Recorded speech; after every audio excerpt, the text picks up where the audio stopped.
জামায়াত ইসলামের প্রতি আমাদের আহ্বান থাকবে, ৭১ও আপনারা উল্টাপাল্টা কাজ করেছিলেন,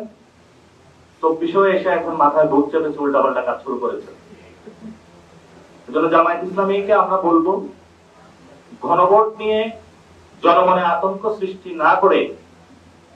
সংস্কারের জন্য নোট অফ ডিসেন্টের প্রক্রিয়াগুলো কিভাবে আমরা একটি সমাধানে পৌঁছতে পারি, আদেশটা কিভাবে জারি করা যায়, ডক্টর ইউনূস শহীদ মিনারে কখন এসে জারি করবেন, সেই বিষয়ে আপনাদের দাবি তোলা উচিত। আমরা এনসিপির পক্ষ থেকে মনে করি জামায়াত যে দাবিগুলো তুলতেছে, লোয়ার হাউজের পিয়ার এবং গণভোটটা আগে যাওয়া, এগুলো হলো জামাতের বন্ডামি, এগুলো হলো কিছু সিটের বার্গেইনের জন্য। তো আমাদের নতুন করে একটি সম্ভাবনা তৈরি হচ্ছে এনসিপির পক্ষ থেকে, আমরা সেই সম্ভাবনার পক্ষে কাজ করে